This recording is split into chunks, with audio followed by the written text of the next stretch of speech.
नमस्कार, माझं नाव वनश्री मुलचंद तरुणी. लग्नाआधीचं लग्नानंतरचं वनश्री सुरेंद्र चुटे.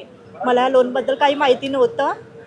माझ्या मिस्टरांची डेथ झाल्यानंतर मला माहिती पडलं की हे लोन इतकं आहे बा म्हणून, आणि त्यांचे रिकव्हरीवाले घरी येऊ लागले त्यानंतर माहीत झालं. मग मी तक्रार घेऊन मनसे कार्यकर्त्यांकडे गेली की असं असं आहे बा, माझी फसवणूक झाली. मग मनसे कार्यकर्त्यांमुळे मला आता न्याय मिळाला. सर्वात प्रथम मी त्यांचे धन्यवाद मानते आणि आभार व्यक्त करते. काय झालं नेमकं तुमच्या लोनचं? आता काय स्टेटस आहे? मला एनओसी मिळाली आणि माझं लोन माफ झालं. लोन माफ करण्यात आलं. कोणी घेतलं होतं लोन? काही सांगण्यात आलं या सगळ्या संदर्भात? लोन माहिती नाही कोणी घेतलं. तुम्ही सांगा. मागे सर राजू या थोडं. ताई थोडं साईड नव्हती.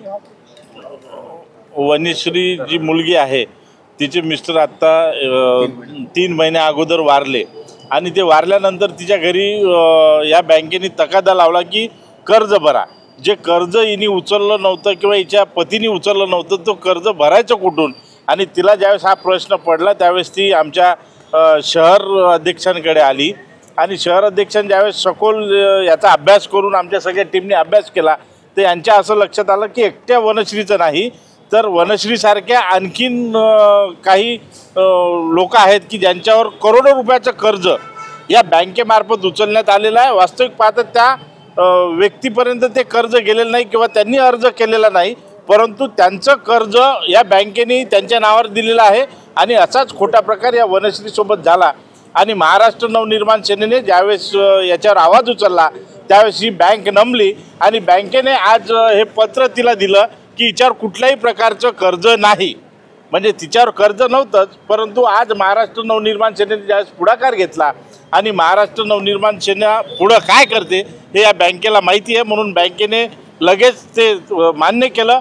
आणि उर्वरित त्यांना ज्यावेळेस प्रश्न विचारला की उर्वरित 50 करोड रुपयाचं जे कर्ज आहे इतर लोकांवर त्याचं काय करणार आणि ज्यांनी अशा प्रकारे फ्रॉड केलेला आहे त्या व्यक्तीवर तुम्ही काय कारवाई करणार? तर बँकेने आत्ता आम्हाला मोगममध्ये उत्तर दिलेलं आहे, त्याच्यावरही आमचा अभ्यास चालू आहे.